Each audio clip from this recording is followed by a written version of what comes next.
নমস্কার বন্ধুরা, কেমন আছেন সবাই? আশা করছি ভগবান জগন্নাথ দেবের কৃপায় সবাই সুস্থ আছেন। আজকের এই ভিডিওতে আপনাদের জন্য নিয়ে চলে আসলাম একদম খুশির একটি খবর। সবাই বলুন জয় জগন্নাথ। সবাইকে জানাই আপনাদের প্রিয় সনাতন রহস্য বাংলা ইউটিউব চ্যানেলের আরও একটি নতুন ভিডিওতে স্বাগত। আজ আমরা আপনাদের জানাবো এক বিশেষ খবর, যা কিনা পুরীর শ্রী জগন্নাথ মন্দিরের রত্নভাণ্ডার সম্পর্কিত। হাজার বছরের ইতিহাস ও ভক্তির কেন্দ্রে রয়েছে এই পুরী মন্দিরের রহস্যময় রত্নভাণ্ডার। না, আর অপেক্ষা নয়, এবার জানা যাবে ভগবানের অমূল্য অলংকার কবে ফেরানো হচ্ছে মূল ভাণ্ডার ঘরে। তো সেই সম্পর্কে সম্পূর্ণ জানতে এই ভিডিওটি দেখুন একদম শেষ পর্যন্ত। নতুন বন্ধুরা চ্যানেলটি সাবস্ক্রাইব করে সাথে থাকুন, আরও সব নতুন নতুন প্রভু জগন্নাথ দেবের সনাতন লীলা কথা সব থেকে আগে জানতে চলুন জেনে নেওয়া যাক।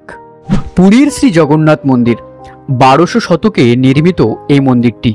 সেই নির্মাণ থেকে আজ অবধি এই পুরীর মন্দির যেন এক অদ্ভুত ও রহস্যময়।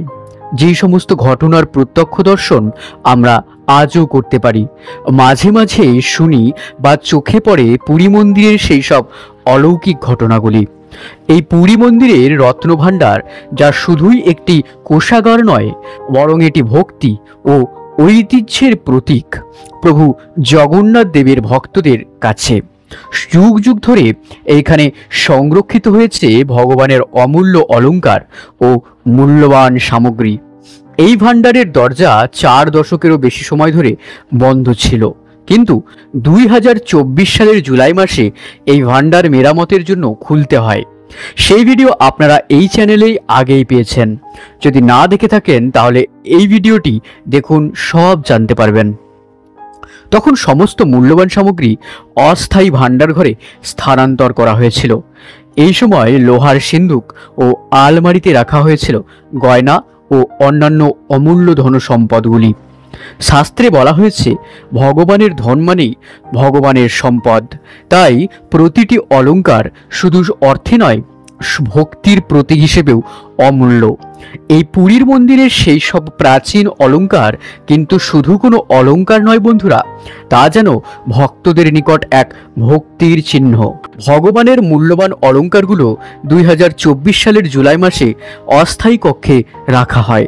এটি তখনই সম্ভব হয় যখন ভারতের প্রত্নতাত্ত্বিক জরিপ বা ASI বা আর্কিওলজিক্যাল সার্ভে অফ ইন্ডিয়া রত্নভাণ্ডারের মেরামতের কাজ সম্পূর্ণ করে। এই মেরামত কাজ দীর্ঘদিন ধরে চলছিল। এর ফলে রত্নভাণ্ডারের স্থায়িত্ব, নিরাপত্তা এবং ঐতিহাসিক মূল্য বহনকারী স্থাপত্য সংরক্ষণ করা সম্ভব হয়েছে। অস্থায়ী কক্ষে রাখা সকল অলংকার নিরাপদে সংরক্ষিত ছিল, যাতে ভক্তির এই অমূল্য সম্পদ কোনো ক্ষতি না হয়ে যায়। এইবার সুসংবাদ এলো এতদিন পরে। মন্দির কর্তৃপক্ষ জানিয়েছেন 2025 সালের 23 সেপ্টেম্বর সমস্ত অমূল্য অলংকার পুরী মন্দিরের মূল ভাণ্ডার ঘরে ফিরিয়ে আনা হবে। ভক্তদের কাছে এটি এক শুভক্ষণ, কারণ এই দিন ভগবানের আসল ধনভাণ্ডার আবার পূর্ণ হবে, যেন লক্ষ্মী ফিরে আসছেন প্রভুর কাছে আবারও। ভক্তদের মন তাই উচ্ছ্বাসে ভরে উঠবে, কারণ প্রত্যেকটি অলংকার মানেই ভক্তি, এবং ভক্তি মানেই আশীর্বাদের প্রতীক, কারণ তা স্বয়ং প্রভু জগন্নাথের জিনিস। এই রত্নভাণ্ডার নিয়ে প্রচুর রহস্য আছে। অনেকেই বলেন এখনও সেখানে এমন অলংকার আছে যা সাধারণ মানুষের চোখে দেখেননি কোনোদিনও। শোনা যায় যেই দিন রত্নভাণ্ডার সম্পূর্ণ খোলা হবে, হয়তো নতুন ইতিহাস রচিত হবে পুরীর বুকে তথা এই ভারতের বুকে। আসলে বন্ধুরা, সত্যি কথা বলতে আমাদের এই মহান ভারতবর্ষ দেশের সমস্ত রহস্য যেদিন উন্মোচন হবে, সেই দিন ভারত এই সমগ্র পৃথিবীর বুকে শ্রেষ্ঠ আসন লবে। আর সেই দিন আবারও প্রমাণিত হবে সনাতন ধর্মই শ্রেষ্ঠ ধর্ম। ভগবানের এই ধন শুধুই অর্থমূলক নয়, এটি ভক্তি ও আধ্যাত্মিক শক্তির প্রতীক। যেই ভক্ত অন্তর থেকে ভগবানকে ডাকেন, তার কাছে প্রতিটি অলংকার এক আশীর্বাদ স্বরূপ। ভগবান জগন্নাথ দেবকে সজ্জিত করা মানে আমাদের অন্তরকে সজ্জিত করা, তাই না বন্ধুরা?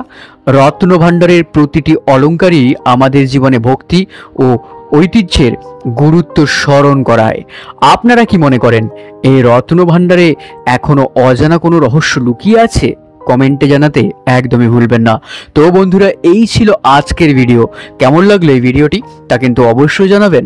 ভালো লাগলে অবশ্যই মনের কুচিতে বলুন জয় জগন্নাথ। চ্যানেলটি সাবস্ক্রাইব করে সাথে থাকুন আরও সব নতুন নতুন ভিডিও সব থেকে আগে পেতে।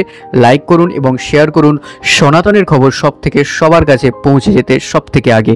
আপনাদের গুরুত্বপূর্ণ সময় দিয়ে ভিডিওটি শেষ পর্যন্ত দেখার জন্য হৃদয় থেকে ধন্যবাদ। ভগবান জগন্নাথ দেবের আশীর্বাদ আপনার সঙ্গে থাকুক এই কামনা করি। সবাই বলুন জয় জগন্নাথ, জয় বলরাম, জয় মা সুভদ্রা।